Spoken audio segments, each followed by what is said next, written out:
오늘 하나님께서 주신 말씀은 사도행전 9장 19절 하반절부터 31절까지 말씀입니다. 사도행전 9장 19절 하반절부터 31절까지 말씀, 19절 하반절 주님의 말씀입니다. 사울이 다메섹에 있는 제자들과 함께 며칠 있을새 즉시로 각 회당에서 예수가 하나님의 아들이심을 전파하니 듣는 사람이 다 놀라 말하되 이 사람이 예루살렘에서 이 이름을 부르는 사람을 멸하려던 자가 아니냐. 여기에 온 것도 그들을 결박하여 대제사장들에게 끌어가고자 함이 아니냐 하더라. 사울은 힘을 더 얻어 예수를 그리스도라 증언하여 다메섹에 사는 유대인들을 당혹하게 하니라. 여러 달이 지나매 유대인들이 사울 죽이기를 공모하더니 그 계기가 사울에게 알려지니라. 그들이 그를 죽이려고 밤낮으로 성문까지 지키거늘 그의 제자들이 밤에 사울을 광주리에 담아 성벽에서 달아내리니라. 사울이 예루살렘에 가서 제자들을 사귀고자 하나 다 두려워하여 그가 제자됨을 믿지 아니하니 바나바가 데리고 사도들에게 가서 그가 길에서 어떻게 주를 보았는지와 주께서 그에게 말씀하신 일과 다메섹에서 그가 어떻게 예수의 이름으로 담대히 말하였는지를 전하니라.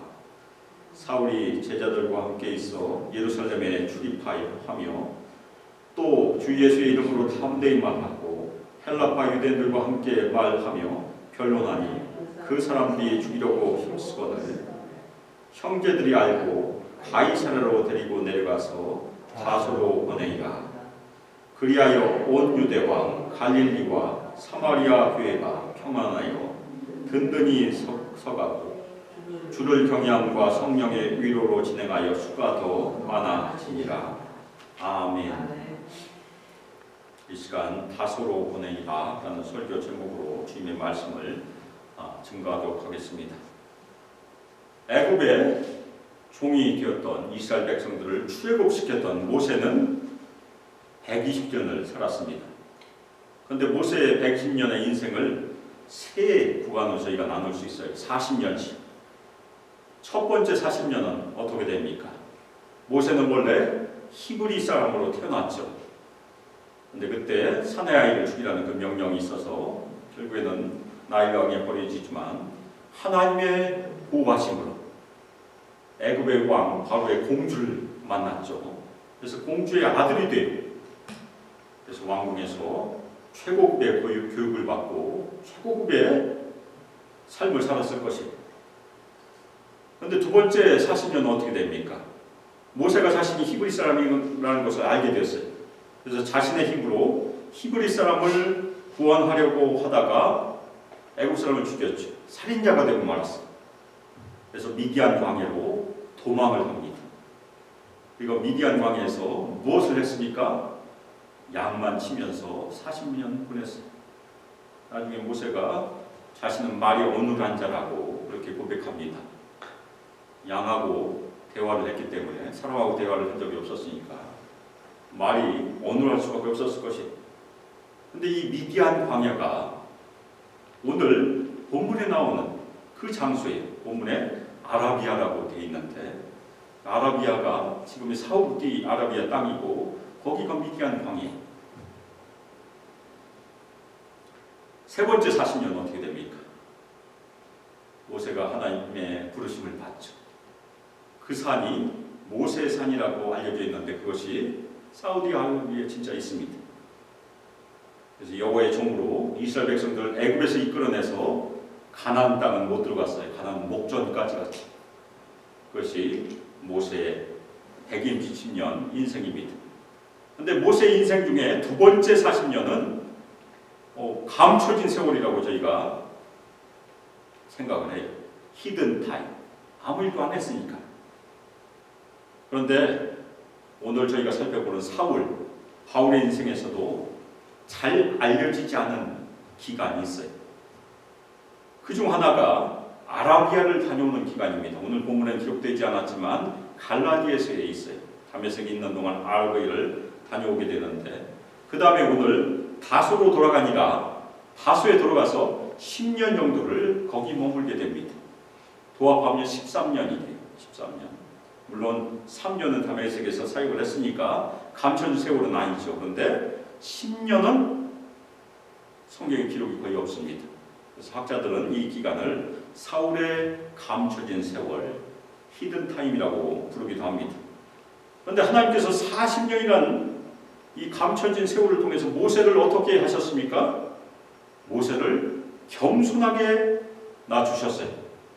자신의 힘으로가 아니고 하나님의 능력으로 할 수 있도록 아주 겸손하게 낮추셨어요. 준비 기간이 40년이었다는 얘기입니다. 역시 하나님께서는 10년간 이 감춰진 세월을 통해서 사울을 준비시켰어요. 그래서 10년이 지나면 사울은 어디로 가게 됩니까? 안디옥으로 가게 됩니다. 그래서 사울의 선교 역사의 시작이 됩니다. 그래서 지난주 말씀에서 우리는 사울이 어떻게 예수님을 만났는가를 같이 살펴보았습니다. 다메섹으로 예루살렘에서 다메섹으로 예수님의 제자들을 체포해서 예루살렘으로 압송하기 위해서 열심히 가고 있었어요. 그런데 부활하신 예수님을 강렬한 빛 가운데 만났습니다. 그래서 전해진 이야기 있는 사울이 그 이후에 눈꺼풀이 눈에서 비늘 같은 것이 벗어졌지만 평생 동안 안지를 앓았다고 이렇게 알려져 있어요. 눈이 좋지 않았습니다. 너무나 강한 빛을 받기 때문에. 그래서 눈이 보이지 않았고 예수님의 제자 아나니아를 통해서 예수님을 믿게 되었고, 그 다음에 아나니아가 손을 얹자 눈이 떠지고 성령 충만함을 입었다는 것이 지난주 말씀이었었어요. 그런데 오늘 말씀에 보면 그 후 사울은 다메섹에 있는 제자들과 며칠 있었다고 얘기합니다. 막 예수님을 만났고 예수님을 믿었고, 그리고 예수님의 제자된 바울은 아나니아를 통해서 다른 제자들을 소개받고 다른 제자들과 교제를 하고 있었던 것이요. 제가 한번 TV에서 본 적이 있었는데 아나니아가 세웠다는 교회가 다메섹에 지금도 흔적이 남아있다고 합니다. 그 당시 아마도 교회가 있었을 가능성도 있어요. 사울은 자신이 체포하여 예루살렘으로 압송하려던 예수님의 제자들과 지금은 교제를 하고 있어요. 그런데 갈라디아서 1장 17절에 보면 사울이 예수를 믿은 후에 다메섹에 계속해서 있었던 것이 아닙니다. 사울은 아라비아로 갔다가 다시 다메섹으로 오게 됩니다. 갈라디아서 1장 17절, 또 나보다 먼저 사도된 자들을 만나려고 예루살렘으로 가지 아니하고 아라비아로 갔다가 다시 다메섹으로 돌아가노라. 여기서 아라비아는 시리아 남부에 위치한 나베테아 왕국을 의미하며 당시 아레다 왕이 통치하고 있었고, 그 지역은 북쪽에 하울한 산맥에서 아카바만, 이 지도가 뜰 텐데 아카바만이 밑에 있는 만이 아카바만의 동쪽과 서쪽과 확장되었고, 지도에 보면 아라비아라고 제가 거기 썼는데 거기 위치가 바로 모세산이라고 알려져 있는 곳입니다. 모세산, 모세가 하나님을 만났을 것이다 라고 추측하고 있는 그 산이 지금은 사우디아라비아에 속해 있습니다. 미디안 광해. 그러면 사울은 아라비아에서 과연 무엇을 하였을까요? 성경에서는 명확하게 나와 있지 않아요. 그렇지만 갈라디아서 1장 12절에 근거해서 사울이 아라비아에서 부활하신 예수님을 만났고 직접 예수님으로부터 계시를 받았을 것이다 라고 추측하기도 해요. 갈라디아서 1장 12절, 이는 내가 사람에게서 받은 것도 아니요 배운 것도 아니요 오직 예수 그리스도의 계시로 말미암는 것이라. 주님께서 직접 사울에게 계시를 주셨다는 그런 말씀입니다. 물론 어떤 주석가는 아라비아와 다메섹이 그 당시에 한 왕의 영토였었으니까 다메섹에 근거지를 두고서 왔다 갔다 하면서 선교를 했을 것이다 이렇게 추측하기도 해요. 우리는 잘 모릅니다. 그렇지만 3년의 다메섹 기간이나 아니면 다수의 10년 기간, 그 기간 중에 바울이 직접 예수님을 만난 것은 분명합니다. 사울은 즉시 다메섹에 있는 유대인 회당에서 예수님을 전파하기 시작했어요. 그래서 사울은 예수님은 하나님의 아들이시다 그렇게 선포하기 시작했습니다. 하나님의 아들, 그리스도라는 그 호칭이 등장하게 되는데 예수님이 하나님의 아들이라는 이 호칭은 어떤 의미일까요? 이것은 사무엘하 7장 12절 이후에 나오는 하나님께서 다윗과 맺으신 그 언약에 기초한 말씀입니다.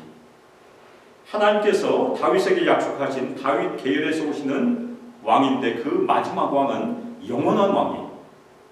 그 왕권은 쇠하지 않아요. 그리고 또 하나 하나님의 아들이라는 의미는 예수님께서 침례를 받으시고 물에서 나오실 때 세 가지 일이 일어났어요. 첫 번째, 하늘이 원어대로 하면 찢어졌어요. 하늘이 찢어졌어요. 하늘이 갈라졌고, 그 다음에 성령이 비둘기같이 예수님께 임했고, 세 번째가 무엇입니까? 하늘에서 음성이 들려왔지. 어떤 음성입니까? 너는 내 사랑하는 아들이라. 내가 너를 기뻐하노라.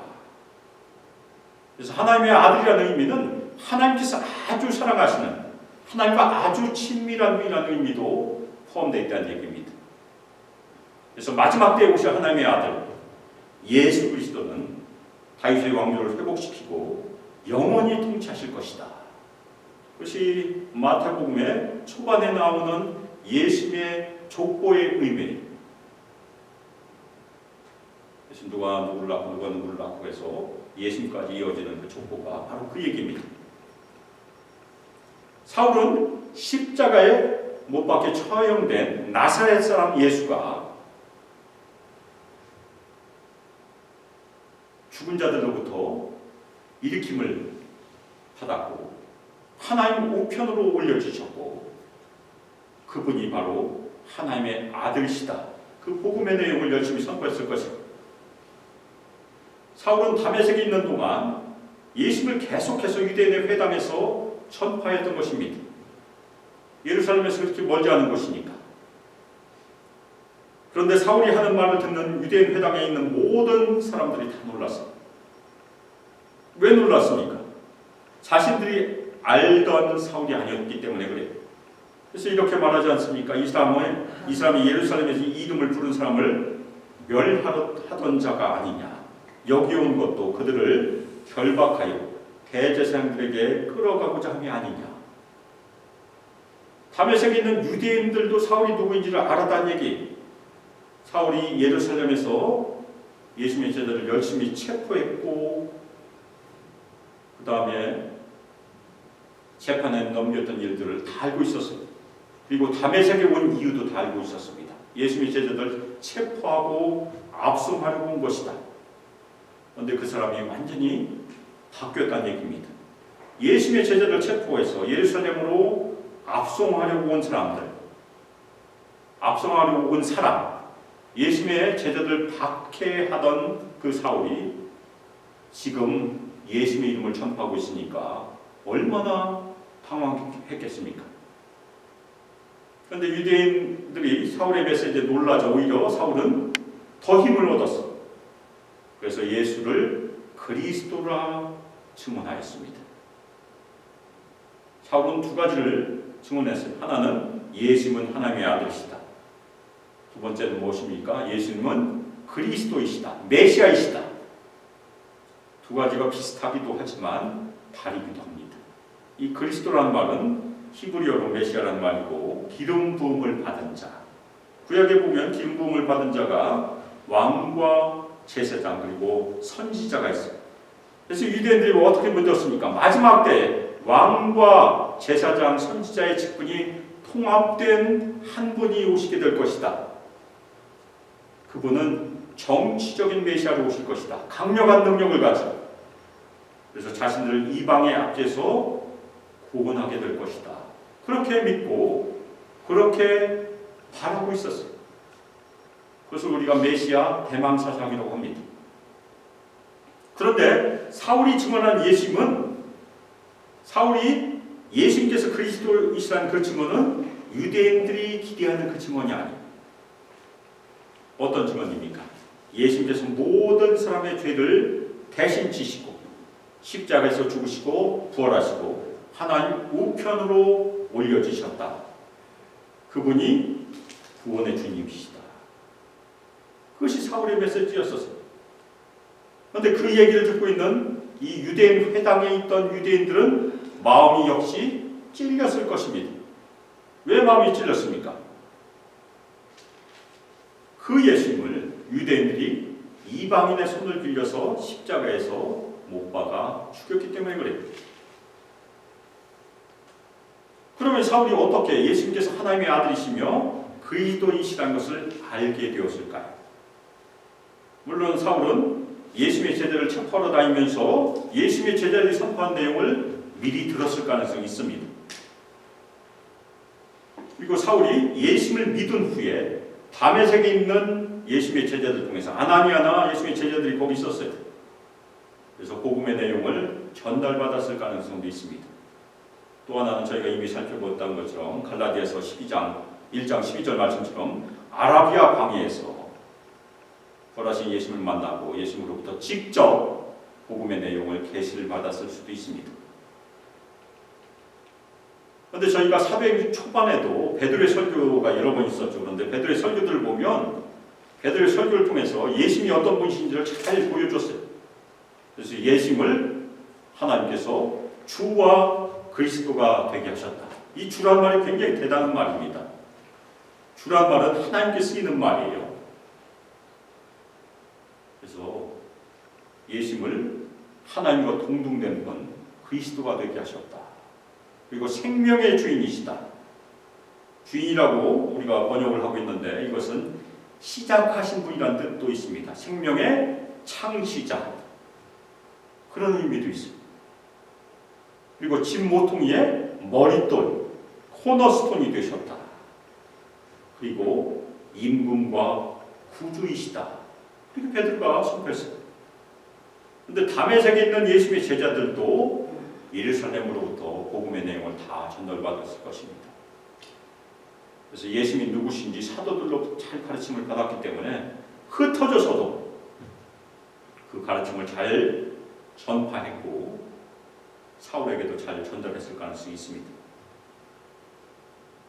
그런데 23절에 보면 여러 날이 지남에 유대인들이 사울을 죽이기로 공모하였다고 누가가 기록하고 있는데 이 여러 날은 어느 정도 시간일까요? 우리가 여러 날이 오니까 며칠 되지 않을까 생각하고 있는데 갈라디아서 1장 18절 보면 사울이 3년 만에 예루살렘에 올라갔다고 기록하고 있고 오늘 본문에 보면 26절에 사울이 예루살렘에 올라갔다고 기록하니까 동일한 내용이에요.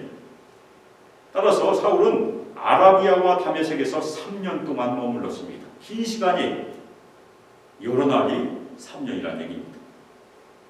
갈라디아서 1장 18절 그 후에 3년 만에 내가 게바를 방문하려고 예루살렘에 올라가서 그와 함께 15일을 머무는 동안 그 3년 동안 사울은 예수님을 열심히 증거했어요.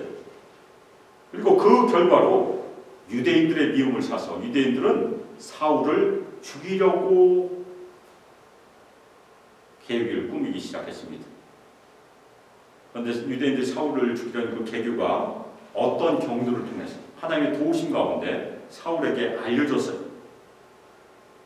그런데 유대인들은 사울을 죽이려고 밤낮 성문도 지켰다고 성경은 기록하고 있습니다. 유대인들이 사울을 찾으러 다녔으니까 사울은 어디 숨어 있을 것이. 더 이상 유대인 회당에서 공개적으로 예수님을 증거하지 못했습니다. 증거하다 보면 당연히 체포되죠. 그리고 유대인들 심지어 사울이 성문을 통해서 도망갈까봐 피신할까봐 성문을 굳게 지키고 있었던 것이에요. 어디 갈 데가 없습니다. 잡히면 체포되고 예루살렘으로 압송돼서 잘못하면 죽게 될 것입니다. 그런데 그의 제자들이 밤에 사울을 데리고 벽에 난 구멍을 통해서 큰 바구니에 넣어서 사울을 내려보냈다고 성경은 기록하고 있습니다. 근데 짧은 말이지만 여기서 그의 제자들이라는 말이 등장해요. 사울의 제자들이 여기 있었다는 얘기입니다. 3년 동안 사울은 열심히 다메섹에서 복음을 증거했고 사울을 통해서 예수 믿는 유대인들이 생겼다는 얘기입니다. 제자를 삼았다는 얘기예요. 자신이 벽에 난 구멍을 통해서 피신했던 얘기를 고린도후서 11장 32절 33절에서 그 사실을 증언해요. 고린도후서 11장 32절에서 33절 다메섹에서 아렌다 왕의 고관이 나를 잡으려고 다메섹 성을 지켰으나 나는 광주리를 타고 들창문으로 성벽을 내려가 그 손에서 벗어나노라. 그 당시에 성벽 위에는 집이 있었다고 합니다. 아마 그 집에 들창문이 있었던 것 같아요. 그래서 그 창문을 통해서 피신했던 것을 저희가 이해할 수 있습니다. 다메섹에서 3년을 거하다가 사울은 다메섹에서 피신하여 예루살렘에 가서 제자들을 사귀려고 합니다. 두 번째 지도에 보면 바울이 3년 후에 예루살렘으로 올라갔어요. 왜 올라갔다고 쓸까요? 물론 예루살렘이 중요한 도시니까, 성전이 있는 도시니까 올라갔다고 하기도 하지만 높은 데 있어요. 고원에 있기 때문에 올라갔다고 보통 사용하고 있습니다. 그런데 예루살렘에 있는 예수님의 제자는 모두 사울을 두려워했어요. 예루살렘에 있는 예수님의 제자는 사울이 예수님의 제자 됐다는 것을 전혀 믿지 않았습니다. 왜 그렇겠습니까? 아마도 예루살렘에 있는 제자들 중에 사울에 의하여 체포된 사람도 있었을 것이고, 그 다음에 감옥에 갇혔던 사람도 있었을 것이고, 신문당한 사람도 있었을 것이고, 따라서 예루살렘에 있는 제자들은 사울이 예수님의 제자가 되었다는 사실을 전혀 믿지 않았어요. 오히려 예루살렘에 있는 제자들은 사울이 가짜로 자신들을 속여서 혹시 체포한 것이 아닌가 의심했을 수도 있을 것이에요. 그런데 이때 사울의 인생 가운데 아주 중요한 인물이 등장합니다. 굉장히 중요한 인물이에요. 그 사람은 바로 바나바입니다. 위로의 아들 바나바가 여기서 등장합니다. 바나바가 사울을 데리고 사도들에게 가는데 갈라디아서에 보면 2명의 사도밖에는 그때 예루살렘에 없었어요. 베드로와 야고보가 거기 있었습니다. 그래서 베드로와 야고보에게 소개를 합니다. 그래서 사울이 길에서 예수님을 어떻게 만났는지 그것을 전해주었고, 예수님께서 사울에게 말씀하시고 사울이 다메섹에서 어떻게 예수님의 이름을 증거했는지를 바나바가 대신해서 설명해 주었어요. 아마도 사울은 바나바를 알고 있었을 가능성이 있습니다. 예루살렘에서 있었으니까. 그래서 사울이 바나바를 먼저 만나서 사도들이 만나주지 않으니까 바나바를 찾아가서 자신에게 있었던 예수를 만나고 다메섹에 사역했던 그 모든 일들을 상세히 바나바에게 증거했던 것으로 보입니다. 이 바나바도 디아스포라, 흩어진 유대인 출신입니다. 이 사람도 헬라파 유대인입니다. 그리고 뒤에 보면 착한 바나바라고 진짜 나옵니다. 마음이 좋은 사람이에요. 그리고 바울도 사울도 디아스포라 유대인 출신이니까 서로 출신이 비슷했어요. 그래서 사울의 얘기를 바나바가 의심하지 않고 잘 믿어줬던 것으로 저희가 이해할 수 있습니다. 그래서 사울은 제자들과 함께 있어서 예루살렘을 자유롭게 다니면서 주의 이름으로 탐내이 말하고 헬라파 유대인들을 만나기 시작했어요. 스데반이 헬라파 유대인들과 변론하다가 순교했습니다. 그 일을 사울이 하기 시작한 것입니다. 사울은 헬라파 유대인들에게 예수는 하나님의 아들이시고 그리스도이심을 열심히 증언했어요. 그렇지만 헬라파 유대인들은 스데반의 얘기를 듣지 않았던 것처럼 사울의 말도 듣지 않고 사울을 죽이려고 했습니다. 그래서 예수님의 제자인 믿음의 형제들이 그것을 알고 사울을 가이사라로 데리고 가서 사울을 고향 다소로 보내게 됩니다. 앞에 지도가 또 나오는데 가이사라 해안가에 있는 도시, 해안가 시저 가이사라, 그 해안가에서 아마도 배를 타고 투르키에 있는 다소로 갔을 것이다. 그렇게 저희가 이해할 수 있습니다. 그리고 오늘 말씀 마지막 절 31절에 보면 그리하여, 그러므로 아주 짧은 말이지만 그 말로 시작을 하고 있습니다. 이 말은 사도행전에서 여러 번 이미 나왔고 오늘도 또 한 번 나옵니다. 이것을 우리가 요약구절이라고 부릅니다. 사도행전에 여러 가지 사건들이 있었는데 그 사건의 끝에 나오는 요약구절, 결론입니다. 그래서 이 31절은 8장 1절부터 일어난 일에 대한 결론으로 이해할 수 있어요. 스데반 순교 이후에 8장 1절이 무엇입니까? 예수님의 제자들이 박해를 받아서 흩어졌어요.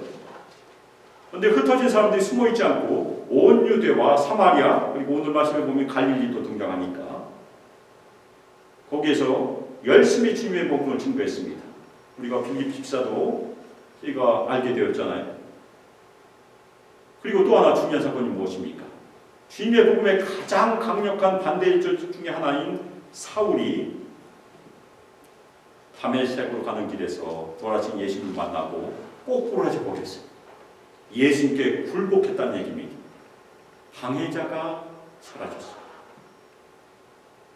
그리고 그 방해자는 오히려 예수님을 믿고 예수님을 다메섹에서 그리고 예루살렘에서 열심히 전파하기 시작했습니다.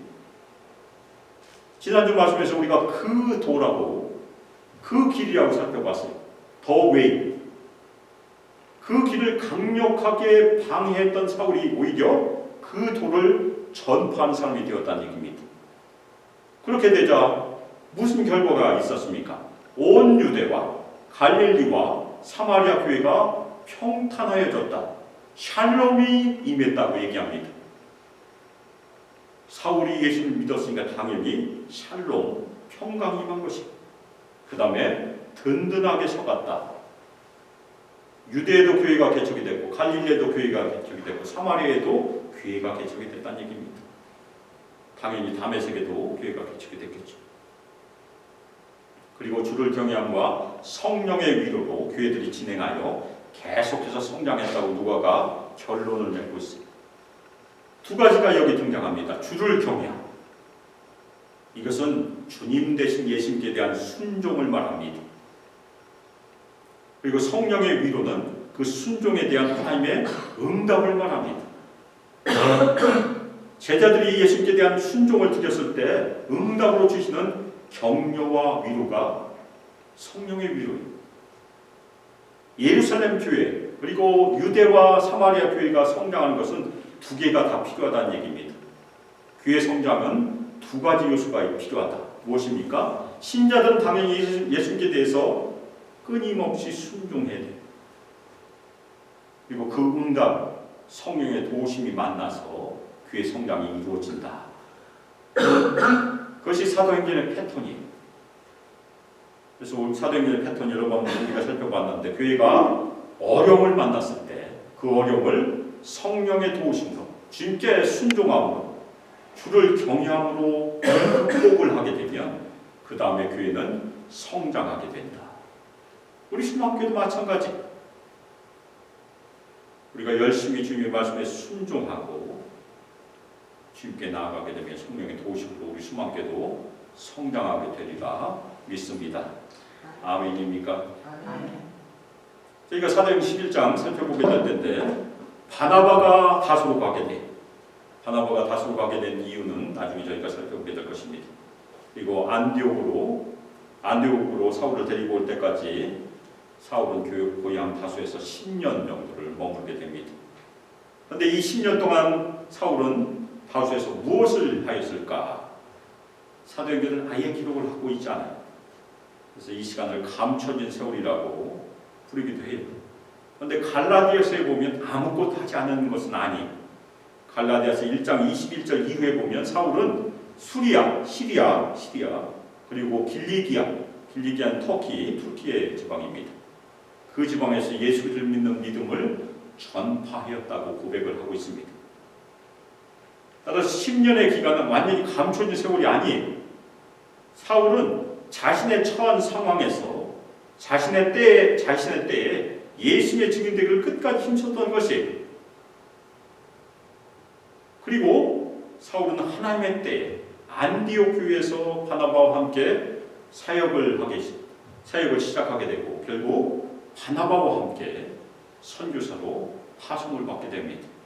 그것이 사도행전의 기록입니다. 그래서 사울은 감춰진 세월에 걸리는 10년 동안 아무것도 하지 않는 것이 아니고 자신 있는 처소에서 복음을 증거하고 사역과 삶의 현장에서 자신을 다듬고 그리고 신학적으로 자신을 성숙시키는 일을 했을 것이에요.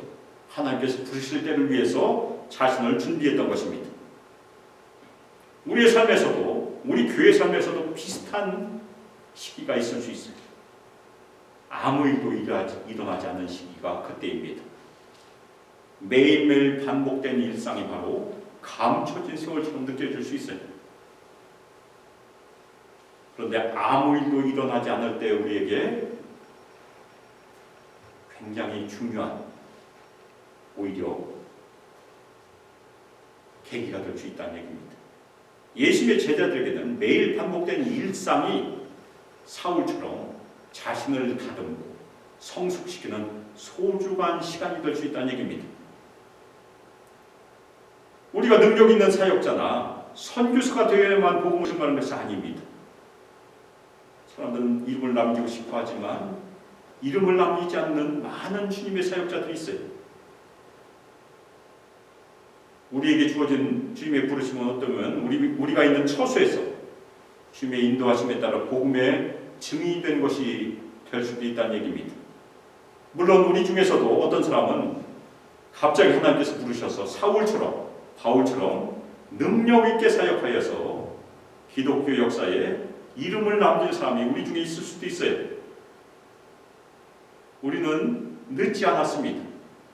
언제든지 하나님께서 우리를 쓰실 수 있어요. 우리 중에 빌리그램이 나오지 않는다는 보장이 어디 있겠습니까? 빌리그램이 나올 수도 있다는 얘기. 언제든지 하나님께서 우리를 부르실 수 있습니다. 그러나 대부분의 그리스도인들은 그렇지 않을 수 있습니다. 그러면 우리가 생각해봐야 돼요. 이름을 남기지 못하는 우리 그리스도인들은 아무런 성과도 없이 사라지게 되는가? 전혀 그렇지 않아요. 우리가 사도행전을 이미 살펴봤죠. 흩어진 사람들이 사마리아에서 복음을 증거했습니다. 유대에서 복음을 증거했습니다. 그리고 우리가 나중에 바울과 관련된 안디옥 교회의 역사를 살펴보게 되는데 안디옥 교회의 시작은 이름이 없는 신자들입니다. 그것이 우리가 마음에 새겨야 될 중요한 요소예요. 그래서 우리가 반드시 생각해야 될 것은 지금 여기에서 영어로 얘기하면 어떻게 됩니까? Here and now. 굉장히 중요한 말입니다. 지금 여기에서 무엇을 해야 하는가? 우리 모든 성도들 지금 여기에서 우리가 처한 장소와 처한 때에서 예수님의 증인으로 부름받았음을 믿으시기를 주님의 이름으로 축원합니다. 어떤 때는 많은 열매가 있을 수도 있어요. 그런데 어떤 때는 열매가 없을 수도 있습니다. 우리가 살고 있는 세대는 메마른 세대일 수도 있어요. 예수 믿는 사람들이 그렇게 많지 않습니다. 그렇지만 포기하지 말고 낙심하지 말고 열심히 복음을 증거하는 것이 주님의 부르심임을 믿으시길 주님의 이름으로 축원합니다. 마지막에 우리가 살펴봤던 것처럼 우리가 주님의 명령에 순종할 때 우리 소망교회도 성령의 위로와 격려로 성장하리라 믿습니다. 우리 모든 성도들, 우리 적은 숫자지만 소망을 놓지 말고 예수님의 제자됨을 기뻐하며 감사하고 지금 여기에서 주님의 증인 되심으로 우리 소망교회가 성장하는 그 기쁨을 함께 누리시기를 주님의 이름으로 축복하며 기도합니다. 아멘. 이전 주 예수 그리스도의 은혜가 하나님의 사랑과 성령 하나님의 교통 교제하심과 우리에게 권능을 부어주시고 충만히 임하시고 우리를 인도하시고 이 땅에서 예수 그리스도를 늘 신실하게 믿음으로 예수님께 엎드려 순종하고 예수님의 발자취를 따라 주님의 복음을 들고 우리가 있는 이 처소에서 지금 여기에서 성령의 인도하심에 따라 주님의 증인됨으로 수망교회가 계속해서 성장하기를 소망하며 결단 우리 수망교회 모든 성도들과 청년들과 유수와 아이들배 영원토록 함께하기를 주 예수의 이름으로 축복하며 기도합니다. 아멘.